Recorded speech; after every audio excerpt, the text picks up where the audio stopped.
Je m'appelle Pierre Pichon, j'ai en charge le dépôt légal des phonogrammes à la Bibliothèque nationale de France, au sein du département de l'audiovisuel. Le département de l'audiovisuel vient de la phonothèque qui à l'origine collectait et conservait toutes les productions phonographiques, donc du domaine du disque, via le dépôt légal. Et ça a été étendu à toutes les productions audiovisuelles, donc vidéo, multimédia. Et la phonothèque est devenue, avec l'ouverture de la BNF, un département à part entière de la bibliothèque. Donc on a en charge la collecte et l'intégration des collections sonores. C'est le dépôt légal, mais c'est aussi des acquisitions et des dons que nous font des collectionneurs ou que l'on va chercher pour tout ce qui est hors périmètre dépôt légal. On compte environ 1 million de documents. Donc on constitue comme ça une collection unique, une collection patrimoniale qui est unique en France et une des plus riches au monde. Je pourrais dissiper un doute, effectivement, que notre métier ne consiste pas à écouter de la musique, même si on adore ça. Il faudrait tout écouter, qu'une vie n'y suffirait pas, donc non. On a une écoute sélective, entre guillemets, dans la mesure où on doit s'assurer de l'intégrité du document. Donc que le contenu est bien celui qui est annoncé sur la pochette, ou lorsqu'on a un doute sur la qualité du support, si on voit qu'il est rayé, qu'il est endommagé, ou bien qu'il y a quelque chose. Voilà, on a un système d'écoute.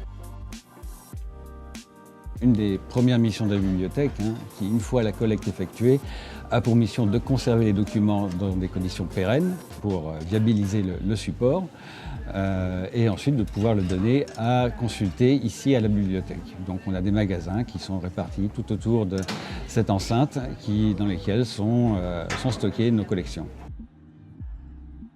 Avec le dépôt légal, on vise à l'exhaustivité. Donc, on aura toutes les productions courantes de l'édition, anonymes ou stars confondues. Quel que soit leur registre musical, quels que soient les supports, quelle que soit la notoriété de l'artiste. Mais l'exhaustivité va effectivement jusqu'à des pièces plus rares, des éditions limitées, dans lesquelles l'édition s'est un petit peu engagée ces dernières années. Et notamment une intégrale de Johnny Hallyday, par exemple, ou un coffret de Mozart. On peut avoir tout un tas de choses comme ça, tout un tas d'artistes et de registres qui font l'objet d'intégrales luxueuses avec des choses souvent inédites. C'est ce qui fait l'attrait pour le collectionneur et pour l'amateur d'une manière générale.